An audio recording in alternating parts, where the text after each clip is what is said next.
கண்ணியத்திற்குரிய சகோதரர்களே, மரியாதைக்குரிய மூமின்களே, புனிதமான துல்ஹஜ் மாதத்தை எதிர்நோக்கி இருக்கிறோம்.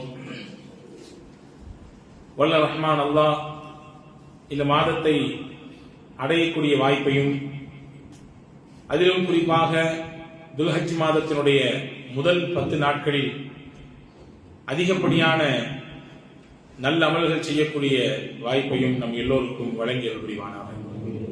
அன்புக்குரியவர்களே, ரமலானினுடைய நாட்கள், அதனுடைய இரவுகள் எவ்வளவு போற்றுதலுக்குரியதோ, அதிலும் குறிப்பாக ரமலானினுடைய பிந்திய 10 நாட்கள், அதனுடைய பிந்திய 10 இரவுகள், அதிலே செய்யப்படக்கூடிய வணக்க வழிபாடுகள், அதிலே தொடரக்கூடிய தொழுகை, அவனிடத்திலே அல்லாஹ்விடத்திலே தௌபா செய்யக்கூடிய அந்த செயல்கள், இதுவெல்லாம் எவ்வளவு மேன்மையானதோ மகத்துவமானதோ அதை போன்றுதான் துல்ஹஜ் மாதத்தினுடைய முதல் 10 நாட்களுக்கு அதிலே செய்யப்படக்கூடிய இபாதத்திற்கு அல்லாஹ் தரக்கூடிய முக்கியத்துவம். அல் குர்ஆனிலே ரப்புல் ஆலமீன் சொல்கிறான், வஸ்குருல்லாஹ ஃபி அய்யாமின் மஅதூதாத், சில எண்ணப்படக்கூடிய நாட்களிலே நீங்கள் அல்லாஹ்வை அதிகமாக நினைவு கூறுங்கள், அவனை நீங்கள் திக்ர் செய்யுங்கள் என்று அல்லாஹ் சொல்கிறார். இந்த எண்ணப்படுகிற நாட்கள், வரையறுக்கப்பட்ட நாட்கள் எது என்பது குறித்து அறிஞர்கள் திருக்குர்ஆனுடைய விரிவுரையாளர்கள் விளக்கம் தருகிற பொழுது, துல்ஹஜ்ஜினுடைய முதல் 10 நாளை குறித்து தான் அல்லாஹ் இங்கே பேசுகிறான். துல்ஹஜ் மாதத்தினுடைய 1வது பிறையிலிருந்து 10வது பிறை வரை இருக்கக்கூடிய அந்த 10 நாட்களை, அதிலே செய்யப்படக்கூடிய இபாதத்தினுடைய மேன்மையை குறித்து தான் அல்லாஹ் இங்கே சொல்லுகிறான் என்ற விரிவுரையை நாம் பார்க்கிறோம். அதே போன்று திருக்குர்ஆன் எங்கெல்லாம் சில விஷயங்களின் மீது சத்தியமிட்டு பேசுகிறதோ, அந்த பொருள், அந்த காரியம் அல்லாஹ்விடத்திலே மேன்மையானது என்பதை சமூகம் உணர்ந்து கொள்ள வேண்டும். நமக்கெல்லாம் தெரிந்த அத்தியாயம் சூரா ஃபஜ்ர். அந்த ஃபஜ்ர் என்ற அத்தியாயத்தினுடைய துவக்கத்திலே அல்லாஹ் அதிகாலையின் மீது சத்தியம், வலயானின் அஷர், 10 இரவுகளின் மீது சத்தியம், வஷ்ஷஃபி வல் வத்ர், இரட்டைப்படையின் மீது சத்தியம், ஒற்றைப்படையின் மீது சத்தியம் என்று அல்லாஹ் சத்தியமிட்டு சொல்கிறான். இந்த 10 இரவுகள் என்ன என்பதை குறித்து, இந்த 10 நாட்கள் என்ன என்பதை குறித்து ஹஜ்ரத் சய்யிதனா அப்துல்லாஹ் இப்னு அப்பாஸ் ரலியல்லாஹு அன்ஹு சொல்கிற பொழுது சொல்வார்கள், துல்ஹஜ்ஜினுடைய முதல் 10 நாட்களை தான் அல்லாஹ் இங்கே சொல்கிறான். ஒன்றின் மீது சத்தியம் செய்வதின் வழியாக அதனுடைய மகத்துவத்தையும் அதனுடைய மேன்மையையும் மூமின்களின் உள்ளத்திலே கொண்டு அமர்த்துவதற்கு அல்லாஹ் செய்யக்கூடிய மிக முக்கியமான காரியம் இது.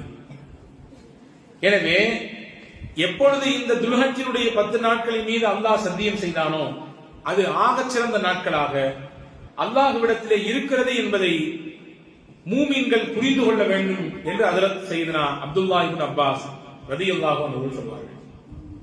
அன்புக்குரியவர்களே, ரமலானுடைய மாதத்தினுடைய மேன்மையை, மகோன்னதத்தை நாம் விளங்கியிருக்கிறோம். நாம் மட்டுமல்ல, உலகத்தில் இருக்கக்கூடிய மூமின்கள் விளங்கியிருக்கிறார்கள். எனவேதான் ரமலானிலே சொல்லாமலேயே மக்கள் கூடுகிறார்கள், இபாதத்திற்காக அர்ப்பணிக்கிறார்கள் நேரங்களை. தூக்கத்தையும் கடந்து சில சிரமங்களையும் அதை இனிமையாக, இன்பத்தோடு, இன்முகத்தோடு அதை ஏற்றுக்கொண்டு அந்த நாட்களை புண்ணியம் தேடுவதற்குரிய நாட்களாக, இரவுகளை நின்று வணங்குவதற்குரிய மிகச்சிறந்த ஸ்தலமாக மூமின்கள் மாற்றிக் கொள்கிறார்கள், இல்லையா? அதற்கு நிகரான நாட்கள் தான் இந்த துல்ஹஜ்ஜினுடைய முதல் 10 நாட்கள். இன்னும் கூடுதலாக விரிவுரை தருகிற அறிஞர்கள் சொல்கிறார்கள், ரமலானினுடைய பிந்திய 10 நாட்கள் எவ்வளவு மேன்மைக்குரியதோ, குறிப்பாக அந்த ரமலானினுடைய பிந்திய 10 இரவுகள், அந்த 10 இரவில் ஒன்றில் தான் அல்லாஹ் லைலத்துல் கத்ரை வைத்திருக்கிறான். மேன்மைக்குரிய இரவு, 1000 மாதங்களை விட சிறந்த இரவை அல்லாஹ் வைத்திருக்கிறான். அதிலே நின்று வணங்கினால் எப்படி அல்லாஹ் மன்னிப்பை தருவதை வாக்களிக்கிறானோ, அந்த மனிதனுடைய அந்தஸ்து அல்லாஹ்விடத்திலே உயர்கிறதோ, அப்படித்தான் துல்ஹஜ் மாதத்தினுடைய முதல் 10 நாட்களினுடைய பகலுக்கு அல்லாஹ் சிறப்பை தந்திருக்கிறார். ரமலானினுடைய பிந்திய 10 நாட்களின் இரவுக்கு சிறப்பு என்றால், இந்த துல்ஹஜ் மாதத்தினுடைய முதல் 10 நாளினுடைய பகலுக்கு சிறப்பு என்பதை அறிஞர்கள் சொல்கிறார்கள். காரணம் என்னவென்றால், ஹஜ்ரத் அல்லாமா இப்னு ஹஜர் அல் அஸ்கலானி ரஹ்மத்துல்லாஹ் புகாரி ஷரீஃபினுடைய விரிவுரையாளர் ஹஜ்ரத் இப்னு ஹஜர் ரஹ்மத்துல்லாஹ் அவர்கள் சொல்கிறார்கள், மார்க்கத்தினுடைய 5 விதமான விஷயங்கள் நிறைவு செய்யப்படக்கூடிய நாட்கள் இந்த 10 நாட்கள் என்பது. இஸ்லாத்தில் 50 கடமைகள் இருக்கிறது. லா இலாஹ இல்லல்லாஹ் என்ற கலிமாவை சொன்னதற்கு பிறகு ஒருவர் ஈமானிய வட்டத்திற்குள் வருகிறார். எப்பொழுது அவர் ஈமானிய வட்டத்திற்குள்ளே வந்துவிட்டாரோ அவரின் மீது அடுத்து 4 கடமைகள் இருக்கிறது. நமக்கு தெரியும், தொழுகை, நோன்பு, ஜக்காத், ஹஜ். இந்த 4 விஷயத்தையும் நிறைவு செய்வதற்குரிய வாய்ப்பை மாதங்களிலே துல்ஹஜ் மாதத்தின் முதல் 10 நாளில் தான் அல்லாஹ் அமைத்திருக்கிறார். உலக மொத்தம் சங்கமிக்கக்கூடிய ஹஜ் இந்த துல்ஹஜ் மாதத்தினுடைய 9வது பிறையில் தான் அல்லாஹ் வைத்திருக்கிறார். அரஃபா தான் ஹஜ். அல் ஹஜ் அல் அரஃபா என்றார்கள் பெருமாள். ஹஜ் என்றால் என்ன? அரஃபாவில் தங்குதல். அரஃபாவில் தங்குதல் என்பது எங்கே நடக்கிறது? இந்த துல்ஹஜ் மாதத்தினுடைய ஒரு முதல் 10 இருக்கக்கூடிய ஒரு நாள். இந்த துல்ஹஜ் மாதத்திலே நோன்பு நோற்பதை ஹஜ்ரத் ரசூலுல்லாஹி ஸல்லல்லாஹு அலைஹி வஸல்லம் மிகவும் முக்கியப்படுத்தி சொன்னார்கள். அதிலும் குறிப்பாக அரஃபாவுடைய நாளிலே 9வது பிறை அன்று ஹஜ்ஜிக்கு செல்லாதவர்கள், ஹாஜிகளை தவிர்த்து உண்டான மக்கள் எல்லாம் நோன்பு வைக்க வேண்டும் என்பதை நமக்கு சொல்லித் தந்தார்கள், சுன்னத்தாக்கி காட்டினார்கள். 2 வருடத்தினுடைய பாவத்திற்கு பரிகாரமாக அந்த நோன்பு ஆகும் என்பதையும் நபிகள் நாயகம் ஸல்லல்லாஹு அலைஹி வஸல்லம் விரிவுபடுத்தி சொன்னார்கள். அப்ப நோன்பு இந்த 10 நாளிலே இருக்கிறது. அதே போன்று தர்மம், ஜகாத் என்ற அந்த ஒரு கடமையை நாம் வருடத்தில் எங்கே வேண்டுமானால் நிறைவேற்றலாம். ஆனால் தர்மத்திற்கு நாட்களே கிடையாது, இல்லையா? அதிலும் குறிப்பாக நபிகள் நாயகம் ஸல்லல்லாஹு அலைஹி வஸல்லம் தன்னுடைய மதீனாவினுடைய 10 ஆண்டு காலம் செய்த ஒரு மிக முக்கியமான இபாதத்தாக கருதப்படுகிறது குர்பானி என்கின்ற அந்த இபாதத்தை இந்த 10 தான் அல்லாஹ் வைத்திருக்கிறார். குர்பானியுடைய முக்கிய நோக்கம் என்ன? அதிலிருந்து கிடைக்கப்படுகிற அந்த இறைச்சிகளை எல்லாம் பங்கிடப்பட வேண்டும், ஏழைகளுக்கு கொண்டு போய் சேர்க்க வேண்டும், அவர்களின் வயிற்றிலே அது பட வேண்டும், அவர்கள் அதை சமைத்து உண்ண வேண்டும், இல்லையா? அப்ப தர்மத்தை, இந்த சதக்காவை இந்த 10 நாட்களிலே அல்லாஹ் வைத்திருக்கிறான். அதே போன்று தொழுகை, நார்மலாக நம்ம எப்பொழுதும் தொழுகிற மாதிரி இந்த 10 நாளும் தொழதான் செய்யறோம். அப்போ இஸ்லாத்தினுடைய கடமைகள், ஈமானுக்கு பிறகு இருக்கக்கூடிய 4 பெரும் கடமைகளை நிறைவேற்றக்கூடிய வாய்ப்பை அல்லாஹ் இந்த துல்ஹஜ்ஜினுடைய முதல் 10 நாட்களில் அல்லாஹ் தருகிறான். எனவே இந்த நாட்கள் மேன்மைக்குரியது. ரமதானிலே நோன்பு வைப்போம், தர்மம் கொடுப்போம், தொழுவோம், இல்லையா? குர்ஆன் ஓதுவோம், ஆனால் ஹஜ் செய்ய முடியாது. ஹஜ் என்பது இந்த துல்ஹஜ் மாதத்தில் மட்டும்தான் செய்ய முடியும். வருடத்தில் 365 நாட்களிலே எப்பொழுது வேண்டுமானாலும் நாம் உம்ராவுக்கு செல்லலாம், உம்ரா செய்யலாம். ஆனால் ஹஜ் என்பது அந்த துல்ஹஜ் மாதத்தினுடைய 8வது பிறையிலிருந்து துவங்கி 13வது பிறை வரை, அதிலும் குறிப்பாக அந்த 5 நாட்களிலே 9வது பிறை மிக மிக முக்கியமானது. இப்ப இந்த 5 அமல்களும் ஒன்று கூடக்கூடிய இடமாக இந்த துல்ஹஜ்ஜினுடைய முதல் 10 நாட்கள் இருப்பதினாலே இது மேன்மைக்குரிய நாட்கள் என்பதை அறிஞர்கள் நமக்கு சொல்லித் தருகிறார்கள். எனவேதான் ஹஜ்ரத் ரசூலுல்லாஹி ஸல்லல்லாஹு அலைஹி வஸல்லம் சொன்னார்கள், மாமின் ஐயாமின் அல் அமலு ஸாலிஹு ஃபீஹின் அஹப்பு இலல்லாஹ். வருடத்திலே எந்த நாட்களிலும் செய்யாத மனிதர்கள் செய்யக்கூடிய நல்ல அமல்கள் இந்த நாட்களிலே செய்தால் அது அல்லாஹ்விடத்திலே மிகவும் பிரியத்திற்குரியது.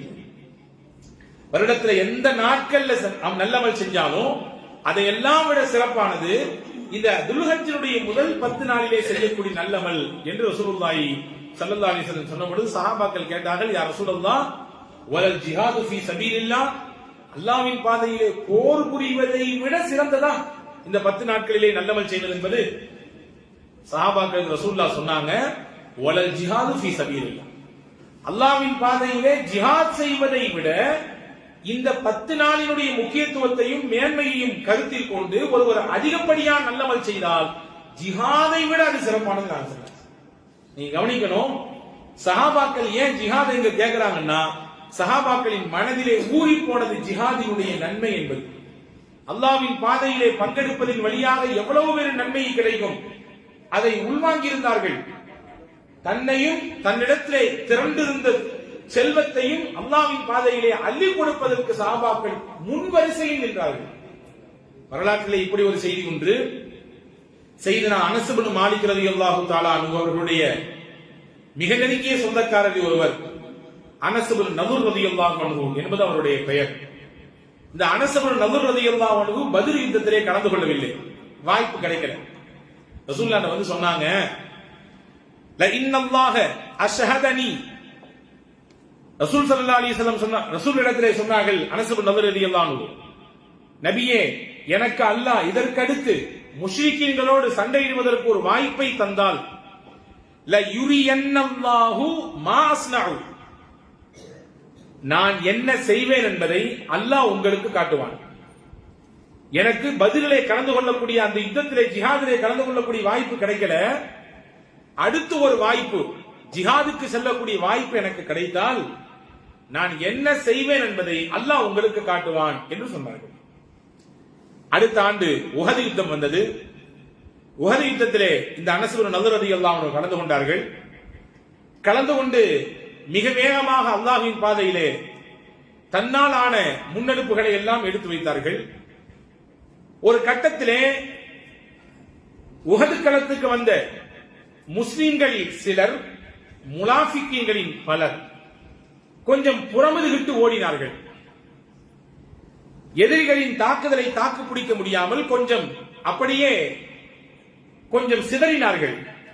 அந்த நேரத்திலே அனஸ் இப்னு நதுர் ரலியல்லாஹு சொன்னார்கள், அல்லாஹும்ம அக்திரு இலைக மிம்மா ஸனஅ ஹாஉலாஇ, யா அல்லாஹ், இதோ முஸ்லிம்களில் சிலர்கள் இந்த போர் களத்திலிருந்து சிதறுகிறார்கள், இவர்கள் செய்யக்கூடிய விஷயத்தை விட்டு நான் உன்னிடத்திலே வருந்துகிறேன், உன்னிடத்திலே நான் இதற்கான மன்னிப்பை கேட்கிறேன் சொல்லிட்டு சொன்னாங்க, வ அப்ரஉ இலைக மிம்மா ஸனஅ ஹாஉலாஇ, இதோ முனாஃபிக்கீன்களில் சிலர்கள் யுத்த களத்தை விட்டு விரண்டு ஓடிக்கொண்டிருக்கிறார்கள், இவர்களில் பட்டவன் நான் இல்லை என்பதையும் உன்னிடத்திலே தெளிவுபடுத்தி விட்டேன் அப்படின்னு சொல்லிட்டு செய்தனா சஅத் இப்னு முஆத் அப்படின்னு ஒரு சஹாபி இருந்தார். அந்த சஹாபியை கூப்பிட்டார்கள் அனஸ் இப்னு நதுர் ரலியல்லாஹு அன்ஹு, யா சஅத், அல் ஜன்னா வ ரப்புல் கஅபா இன்னி அஜிது ரீஹஹா மின் தூனி உஹத், சஅதே, ஜன்னத்தை நான் பார்க்கிறேன், காபாவின் ரப்பின் மீது சத்தியம், உங்களுக்கும் எனக்கும் கண்ணுக்கு முன்னால் தரக்கூடிய உஹது மலை, நான் இந்த உஹது மலையின் அடிவாரத்திலிருந்து சொர்க்கத்தினுடைய அந்த நறுமணத்தை சுவாசிக்கிறேன், நுகருகிறேன். சொர்க்கத்திலே இருக்கக்கூடிய உயர்தரமான நறுமணத்தை அல்லாஹ் எனக்கு இந்த உஹது மலையின் அடிவாரத்திலிருந்து தருகிறான், அதை நான் நுகர்ந்து கொண்டிருக்கிறேன் அப்படின்னு சொல்லிட்டு வேகமாக களத்திற்குள்ளே போனார்கள். தன்னை சுற்றி வந்த எதிரிகள், அவர்கள் ஒரு நபர், அவர்களை சுற்றி சற்றேறக்குறைய 20க்கும் அதிகமான நபர்கள் சூழ்ந்திருக்கிறார்கள். அனஸ் ரலியல்லாஹு அன்ஹு முடிந்த அளவுக்கு அவர்களை எதிர்கொண்டார்கள். ஒரு கட்டத்திலே தன்னை சுற்றி வந்த எல்லோரையும் வீழ்த்தி விட்டார்கள். பின்னால் இருந்து வந்த ஒருவன் அனஸ் ரலியல்லாஹுவை தாக்கி விடுகிறான். தாக்கி அந்த யுத்த களத்திலே அவர்கள் ஷஹீதாகி போய்விடுகிறார்கள். யுத்தம் முடிந்ததற்கு பிறகு யாரெல்லாம் இந்த களத்திலே ஷஹீதாகி இருக்கிறார்கள் என்பதை பார்த்து வருவதற்காகவே நபிகள் அனுப்பிய பொழுது அனஸ் இப்னு நதுர் ரலியல்லாஹு அன்ஹுடைய உடல் சிதைந்து சின்னாபின்னப்பட்டு போய் கிடந்தது. அடையாளம் தெரியவில்லை, முகம் தெரியவில்லை. அவர்களுடைய அங்க அடையாளங்களை வைத்து அடையாளம் காணும் அளவிற்கு உடலின் நிலை அப்பொழுது இல்லை. அவங்களுடைய சகோதரி தான் வந்து ஹஜ்ரத் அனஸ் ரலியல்லாஹுடைய உடலிலே, குறிப்பாக அவருடைய விரலிலே இருந்த சில அடையாளங்களை வைத்து அடையாளம் கண்டார்கள். இந்த ஹதீஸினுடைய அறிவிப்பாளர் செய்த அனஸ் இப்னு மாலிக் ரலியல்லாஹு சொல்றாங்க, என்னுடைய உறவுக்காரர் அனஸ் இப்னு நதுர் அவர்களுடைய உடம்பிலே சுமார் 80க்கும் அதிகமான வெட்டுக்கள், காயங்கள், உடல் சிதைந்து போய் இருந்தது. எங்களால் அடையாளம் காண முடியாத அளவிற்கு அவர்களுடைய உடல் அங்கே தோண்டி எடுக்கப்பட்டிருந்தது. ரசூலுல்லாஹ் இடத்திலே நாங்கள் சொன்னோம். நபிகள் நாயகம் ஸல்லல்லாஹு அலைஹி வஸல்லம் அப்பொழுதுதான் சொன்னார்கள், அல் குர்ஆனிலே அல்லாஹ் சொல்கிறான், மினல் மூமினீன ரிஜாலுன் ஸதகூ மா ஆஹதுல்லாஹ அலை, இறை நம்பிக்கையாளர்களே சிலர் இப்படியும் இருக்கிறார்கள், அல்லாஹ்விடத்திலே செய்து கொண்ட ஒப்பந்தத்தை அவர்கள் உண்மைப்படுத்துவார்கள், அல்லாஹ்விடத்திலே கொடுத்த வாக்குறுதியை அவர்கள் உண்மையாக காட்டித் தருவார்கள். அப்படிப்பட்ட நபர்களில் ஒருவர் தான் இந்த அனஸ் என்று ரசூலுல்லாஹி ஸல்லல்லாஹு அலைஹி வஸல்லம் அவர்கள் சொன்னார்கள் என்ற செய்தியை நாம் ஹதீதுகளிலே பார்க்கிறோம். எதற்கு நான் இங்கே இந்த நிகழ்ச்சியை சொல்லுகிறேன் என்றால், சஹாபாக்களுக்கு ஜிஹாத் என்பது அவ்வளவு இஷ்டமானது. தன்னுடைய பொருளையும் தன்னையும் கொடுப்பதற்கு முதல் வரிசையிலே வந்து நிற்பார்கள். அதிலே வயதிலே வித்தியாசம் இருக்காது. வயதில் மூத்தவரும் கூட பல யுத்தக்களங்களுக்கு முன்னால் வந்து நின்று நான் வருகிறேன் என்று சொல்லியிருக்கிறார். அதே போன்று வயதிலே குறைந்த சஹாபாக்களும் கூட என்னையும் சேர்த்துக் கொள்ளுங்கள், என்னாலான பங்களிப்பு இந்த மார்க்கத்துக்கு என்ன என்பதை நானும் கொடுக்க வேண்டும் என்ற ஆர்வத்தோடு இருந்தார்கள்.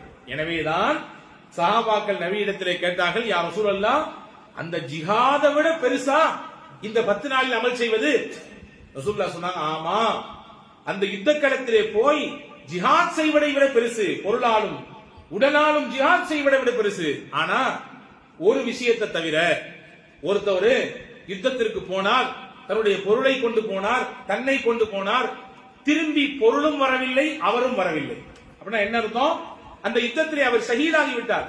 அவருக்கு இருக்கக்கூடிய அந்தஸ்தை தவிர அப்படின்னா அது இந்த 10 நாள் செய்யக்கூடிய அமலை விட அது உயர்ந்ததுதான். ஆனா ஒருத்தர் யுத்தத்துக்கு போனாரு, பொருளை இழந்து அவர் மட்டும் வந்துட்டார், அல்லது ரெண்டையும் சேர்த்து கொண்டு வந்தார், பொருளோடும் வந்தார், உயிரோடும் வந்தார். அந்த யுத்தத்தை கலந்து கொண்டு அவருக்கு கிடைக்கக்கூடிய நன்மையை விட துல்ஹஜ் மாதத்தினுடைய முதல் 10 நாட்களில் செய்யக்கூடிய அமலுக்கு அல்லாஹ்விடத்திலே கூடுதல் முக்கியத்துவம் உண்டு என்றார்கள் நபிகள் நாயகம் ஸல்லல்லாஹு அலைஹி வஸல்லம். எனவே அன்புக்குரியவர்களே, இந்த துல்ஹஜ் மாதத்தை நாம் எதிர்நோக்கி இருக்கிறோம். முதல் 10 நாட்கள் நான் எனவேதான் சொன்னேன், ரமலானுக்கு சமூகம் எந்த அளவுக்கு முக்கியத்துவம் கொடுக்கிறதோ அந்த அளவுக்கு இல்லை. அதிலே ஒரு சில சதவீதங்கள் கூட இந்த துல்ஹஜ் மாதத்தினுடைய முதல் 10 நாட்களுக்கு நாம் கொடுப்பதில்லை என்பது வேதனையான விஷயம்தான். காரணம் என்னவென்றால், அல்லாஹ் சத்தியம் செய்து சொல்லக்கூடிய நாட்கள் இது. இஸ்லாத்தினுடைய அஸ்திவாரங்களாக கருதப்படுகிற எல்லா அமல்களும் நடைபெறக்கூடிய நாட்கள் இது. குறிப்பிட்டு அல்லாஹ் இந்த நாட்களிலே அவனை நினைவு கூறுங்கள் என்று உத்தரவிடக்கூடிய நாட்கள் இது. வருடத்தில் எந்த பகல்களுக்கும் இல்லாத தனிச்சிறப்பை துல்ஹஜ் மாதத்தினுடைய இந்த முதல் 10 நாட்களிலே இருக்கக்கூடிய பகலுக்கு அல்லாஹ் தருகிறான். இதை விட சிறப்பு அம்சம் என்ன தெரியுமா? அல் குர்ஆனிலே ஒரு வசனம் உண்டு. யூதர்கள் கூட சொன்னார்கள் உமர் ரலியல்லாஹு இடத்திலே வந்து, அந்த வசனம் மட்டும் எங்களுக்கு இறங்கியிருந்தால் அந்த நாளை நாங்கள் பெரும் திருநாளாக கொண்டாடி இருப்போம் என்று சொன்னார்கள். என்ன வசனம் அது? அல் யௌம அக்மல்து லக்கும் தீனக்கும், உங்களுக்கு உங்கள் மார்க்கத்தை இன்றைய தினம் நான் சம்பூர்ணப்படுத்தி விட்டேன், பூரணமாக்கி விட்டேன் என்று அல்லாஹ் சொன்னார். வஅத்மம்து அலைக்கும் நிஅமதி, என்னுடைய அருளை உங்களின் மீது நான் முழுமைப்படுத்தி விட்டேன். வரதீத்து லக்குமுல் இஸ்லாம தீனா, உங்களுக்கு இஸ்லாத்தை மார்க்கமாக நான் பொருந்திக் கொண்டேன் என்று சொன்னார். இந்த பறை அறிவித்த நாள் இந்த துல்ஹஜ் மாதத்தினுடைய ஒரு நாளில் தான், இந்த முதல் 10 நாளில் ஒரு நாளில் தான். அதுதான் அரஃபாவுடைய நாள், 9வது நாள். அப்ப இந்த நாளும் இந்த 10 நாளில் ஒரு நாளாக இருக்கிறது. எனவேதான் அந்த அரஃபாவுடைய நாளிலே நோக்கக்கூடிய நோன்புக்கு 2 வருடத்தினுடைய பாவ மன்னிப்பை அல்லாஹ் வழங்குகிறான். இப்ப இவ்வளவு சிறப்புகளை உள்ளடக்கிய இந்த 10 நாட்களையும் நாம் எவ்வளவு தூரம் கண்ணியப்படுத்துகிறோம் என்பதை நாம் கவனத்தில் கொள்ள வேண்டும். அதிலும் குறிப்பாக நாம் அரஃபாவுடைய நாளில் மட்டும் நோன்பு வைத்து அத்தோடு முடித்துக் கொள்கிறோம். ஆனால் நபிகள் நாயகம் ஸல்லல்லாஹு அலைஹி வஸல்லம் இந்த துல்ஹஜ் மாதம் பிறந்து விட்டாலே தொடர்ச்சியாக நோன்பு வைப்பார்கள். ரசூலுல்லாஹ் எங்கேயுமே தொடர் நோன்பு வைத்ததாக ரமலானை தவிர்த்து காண முடியவில்லை. சில நாட்களை முக்கியத்துவம் படுத்தி சொன்னார்கள், செய்தும் காண்பித்தார்கள். மாதத்திலே 3 நாட்கள் நோன்பு வைத்திருக்கிறார்கள் இல்லையா? வீட்டிற்கு போவார்கள், ஏதாவது உணவு இருந்தால் சாப்பிடுவார்கள், இல்லாத பட்சத்திலே இன்னி சாயிமும், நான் இன்னைக்கு நோன்பு வைக்க போறேன்னு சொல்லிடுவாங்க. இதெல்லாம் ஹதீஸிலே வந்திருக்கிறது. ஆனால் துல்ஹஜ் மாதத்தினுடைய முதல் பிறையிலிருந்து 9வது பிறை வரை தொடர்ச்சியாக நோன்பு வைத்தார்கள் பெருமானார் ஸல்லல்லாஹு அலைஹி வஸல்லம். அஹ்மது ஷரீஃபிலே ஒரு ஹதீஸ் வந்திருக்கிறது, நசாயிலும் இந்த ஹதீஸ் வருகிறது. சையதனா ஹஃப்ஸா பின்த் உமர் ரலியல்லாஹு தஆலா அன்ஹா, நாயகத்தினுடைய துணைவியார் ஹஃப்ஸா அம்மா சொல்றாங்க, அர்பஉன் லம் யகுன் யதஅஹுன்ன நபி ஸல்லல்லாஹு அலைஹி வஸல்லம், 4 விஷயத்தை ரசூலுல்லாஹ் விட்டதே கிடையாதுன்றாங்க. அவங்க வாழ்நாள் முழுக்க அதை ஃபாலோ பண்ணாங்க. 4 விஷயம். முதல் விஷயம் சியாமு ஆஷூரா, ஆஷூராவுடைய நோன்பு ரசூலுல்லாஹ் விட்டதில்லை, வச்சிருவாங்க. முஹர்ரம் மாதத்தினுடைய 10வது நாள் ஆஷூரா நோன்பு ரசூலுல்லாஹ் விட்டது கிடையாது. 2வது சொன்னாங்க துல்ஹஜ்ஜினுடைய முதல் 10 நாட்கள், பெருநாளை தவிர்த்து 9 நாள் கண்டினியூவா ரசூல் ஸல்லல்லாஹு அலைஹி வஸல்லம் நோன்பு வைத்தார்கள். அதே போன்று நபிகள் விடாத நாளில் ஒன்று சலாசத்து ஐயாமின் மின் குல்லி ஷஹர், ஒவ்வொரு மாசமும் 3 நாள் ரசூலுல்லாஹ் நோன்பு வைப்பாங்க, அதை விடுறதே கிடையாது. 13, 14, 15 பிறை 13, 14, 15 ஐயாமுல் பீத் என்று சொல்லப்படுகிற அந்த நாட்களில் பெருமானார் ஸல்லல்லாஹு அலைஹி வஸல்லம் நோன்பு வைப்பார்கள். அதே போன்று ரக்அத்தைனி கப்லல் கதா, ஃபஜர் தொழுகைக்கு முன்னாடி 2 ரக்காத் சுன்னத், இதை விட்டதே கிடையாது சொல்லலாம். இந்த 4 விஷயத்தையும் பெருமானார் ஸல்லல்லாஹு அலைஹி வஸல்லம் விட்டதே இல்லை, தொடர்ச்சியாக நபிகள் பின்பற்றினார்கள் என்று சையதத்துனா ஹஃப்ஸா ரலியல்லாஹு தஆலா அன்ஹா அவர்கள் சொல்கிறார்கள். அப்ப அந்த நாளில் ஒன்றுதான் துல்ஹஜ்ஜினுடைய முதல் பிறையிலிருந்து 9வது பிறை வரை வைக்கக்கூடிய நோன்பு. ஏன் ரசூலுல்லாஹ் அந்த நாட்களில் நோன்பு வைத்தார்கள்? இதனுடைய நுட்பத்தை கவனியுங்கள். ரசூலுல்லாஹி ஸல்லல்லாஹு அலைஹி வஸல்லம் அன்னவர்களும் சரி, அல் குர்ஆனும் சரி, வருடத்தில் ஆகச்சிறந்த பகலாக இந்த துல்ஹஜ்ஜினுடைய முதல் 10 நாட்களில் பகலை குறிக்கிறது. இரவு ரமலானுடைய பிந்தின 10 நாளுடைய இரவு ஆகச்சிறந்த இரவு வருடத்தில். வருடத்தில் பகலிலேயே ஆகச்சிறந்த பகல் துல்ஹஜ் மாதத்தினுடைய 1வது நாள்ல இருந்து 10வது நாள் வரை பகல்ல செய்யக்கூடிய இபாதத்திலேயே அல்லாஹ்வுக்கு ரொம்ப பிடித்தமானது நோன்பு வைக்கிறது. நோன்பு வைத்து அந்த சிறப்பிற்குரிய பகலை பெருமானார் ஸல்லல்லாஹு அலைஹி வஸல்லம் அல்லாஹ்விடத்திலே முன்னெடுத்து காண்பித்தார்கள். எனவே அன்புக்குரிய பெருமக்களே, இந்த நோன்பு வைக்கக்கூடிய வழக்கத்தை தாங்கள் எல்லோரும் கையில் எடுக்கலாம். வெறுமென்ன அரபாவுடைய நோன்பை மட்டும் வைத்து விட்டு விடாமல் தொடர்ச்சியாக துல்ஹஜ் மாதத்தினுடைய 1வது பிறையிலிருந்தே தொடர் நோன்புகள் நோக்கக்கூடிய அந்த ஒரு நல்ல பழக்கத்தையும் நாம் எடுத்துக் கொள்ளலாம் இந்த துல்ஹஜ் மாதத்தினுடைய 10 நாட்களிலே. அடுத்து இந்த நாட்களில் செய்யக்கூடிய முக்கியமான அமல்களிலே ஒன்று அதிகமாக அல்லாஹ்வை நினைவு கூறுவது.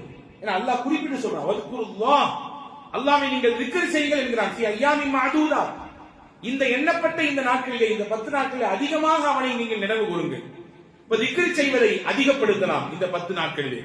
அதே போன்று திலாவத்துல் குர்ஆன், குர்ஆனை ஓதுவதற்கு கூடுதல் முக்கியத்துவம் கொடுக்கலாம். எப்படி ரமலான்ல நம்ம நினைச்சோம் நினைக்காமையோ ஓதணும் நினைக்கிறோம், நினைக்காம ஏதோ நாம் எடுத்து விடுகிறோம், எத்தனையோ ஹதம்களை முடித்து விடுகிறோம் இல்லையா? இந்த 10 நாட்களிலும் நாம் குர்ஆனை ஓதுவதற்கு கூடுதல் முக்கியத்துவம் கொடுக்கலாம். அதே போன்று இந்த 10 நாட்களிலே அதிகப்படியாக அல்லாஹ்விடத்திலே கையேந்தி துஆ செய்யக்கூடிய அந்த இபாதத்தை அதிகப்படுத்தலாம். ஏன்னா இந்த 10 நாள்ல தான் ஹாஜிகள் அதிகப்படியான துஆக்கள் செய்வார்கள். ஹஜ்ஜுக்கு போகக்கூடிய ஹாஜிகள் அனைவர்களுமே, நான் கடந்த வாரங்களிலேயே சொன்னேன், ஹஜ் என்பது நாம் கற்பனை செய்வதை போன்று வேறு வேறு நிறைய இபாதத்துகள் கொண்டது அல்ல, துஆக்கள் நிறைந்ததுதான் ஹஜ். மினாவிலும் துஆ, அரஃபாவிலும் துஆ, முஸ்தலிஃபாவிலும் துஆ, அதே போன்று ஷைத்தானுக்கு கல்லெறிந்து விட்ட பிறகும் துஆ, தவாஃப் ஜியாரா செய்த பிறகும் துஆ, சஹீ செய்த எங்கே திரும்பினாலும் துஆ தான். துஆ துஆ என்று துஆவினால் நிரம்பிய இபாதத் தான் ஹஜ் என்பது. எனவே அந்த ஹாஜிகளுக்கு ஈக்குவலாக நாமும் இந்த 10 நாட்களிலே அதிகப்படியான துஆக்களை செய்யலாம். அதே போன்று இந்த 10 நாட்களிலே அல்லாஹ்விடத்திலே பாவ மன்னிப்பு கேட்பதற்கு வழியாக இஸ்திக்ஃபார், தௌபா போன்ற விஷயங்களை கையில் எடுக்கலாம். அதிலும் குறிப்பாக மிக மிக குறிப்பாக இந்த 10 நாட்களில் மூமின்கள் செய்ய வேண்டிய முக்கியமான விஷயம் என்னவென்றால் அதிகப்படியாக அல்லாஹ்வை தக்பீர் சொல்ல வேண்டும்.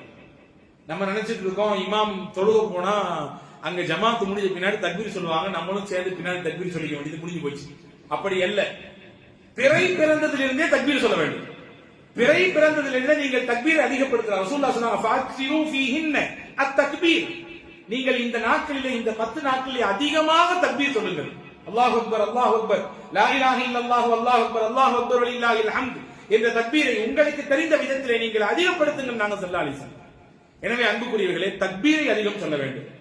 அதில் சையதுனா அப்துல்லாஹ் இப்னு உமர் ரலியல்லாஹு அன்ஹுடைய வரலாற்றிலே வருகிறது, துல்ஹஜ் மாதம் பிறந்து விட்டால் அவர்கள் பள்ளிவாசலுக்கு தொழுகைக்கு வந்தாலும் தக்பீர் சொல்வார்கள், கடைவீதிக்கு போனாலும் சத்தமா தக்பீர் சொல்லுவாங்க. ஏன் தக்பீர் சொல்றாங்க? 2 காரணம். ஒன்னு, இந்த நாட்கள்ல அதிகமா தக்பீர் சொல்லணும் ரசூலுல்லாஹ் சொன்னாங்க, எனவே சொல்லுவாங்க.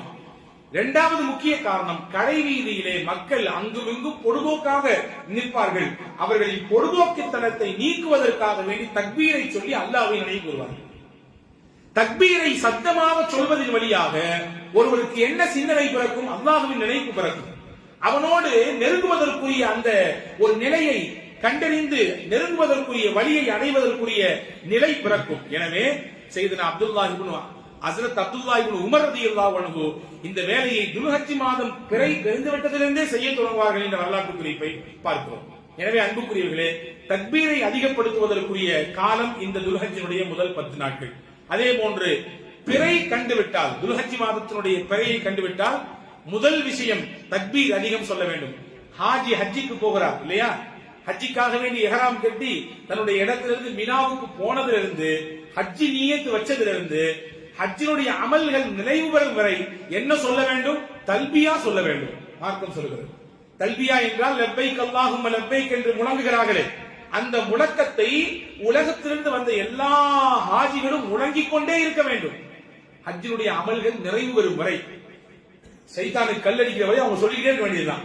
அந்த மாதிரி அந்த ஹாஜிக்கு நிகராக ஹஜ்ஜிக்கு போகாமல் ஊரில் இருக்கக்கூடியவர் துல்ஹஜ்ஜி மாதம் பிறந்ததிலிருந்து தக்பீரை அதிகமாக சொல்லிக் கொண்டே இருக்க வேண்டும். 2, துல்ஹஜ்ஜி மாதத்தினுடைய பிறை தெரிந்துவிட்டால் என்ன செய்யக்கூடாது? குர்பானி தருவேன் என்ற நியத்திலே உள்ளவர்கள், உதுஹியா கொடுக்கக்கூடிய நபர்கள் தங்களுடைய ரோமங்களையோ நகங்களையோ வெட்டக்கூடாது. இதா ராய்தும் ஹிலால தில் ஹிஜ்ஜா ஃபஅராத அஹதுக்கும் ஐ யுதஹிய ஃபல்யும்சிக் அன் ஷஅரிஹி வ அத்ஃபாரிஹி.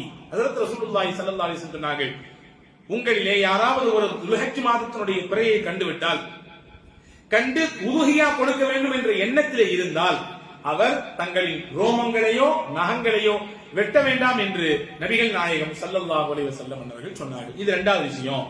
3வது, குர்பானி என்கின்ற சிறப்பு அமலை இந்த 10 நாளிலே அல்லாஹ் நமக்கு வைத்திருக்கிறான். எப்படி?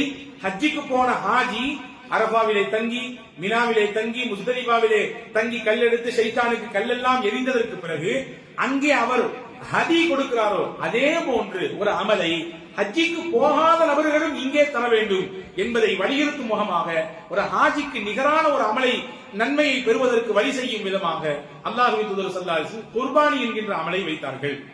அதே போன்று ஹஜ் எல்லாம் முடிந்து ஷைத்தானுக்கு கல்லெறிந்து அதற்கு பிறகு அங்கிருந்து வந்ததற்கு பிறகு மொட்டையடித்துக் கொள்கிறாரோ, முடியை கலந்து கொள்கிறாரோ, அதே போன்றுதான் ஊரிலே இருக்கக்கூடியவரும் உதுஹியாவிற்கு பிறகுதான் ரோமங்களை களைய வேண்டும், உதுஹியாவுக்கு பிறகுதான் நகங்களை வெட்ட வேண்டும் என்கின்ற ஒரு நல்ல விஷயத்தையும் நபிகள் நாயகம் ஸல்லல்லாஹு அலைஹி வஸல்லம் அவர்கள் சொல்லித் தருகிறார்கள். எனவே அன்புக்குரியவர்களே, இதுவெல்லாம் பிறை பார்த்ததிலிருந்து நாம் செய்து கொள்ள வேண்டிய சிறப்பு விஷயங்கள். முக்கியமாக குர்பான் என்கின்ற அமல் இருக்கிறதே, அது ஆகச் சிறந்த இபாதத். அல்லாஹ்விடத்திலே நம்மை உயர்த்தி கொடுப்பதற்குரிய மிகச்சிறந்த வழி.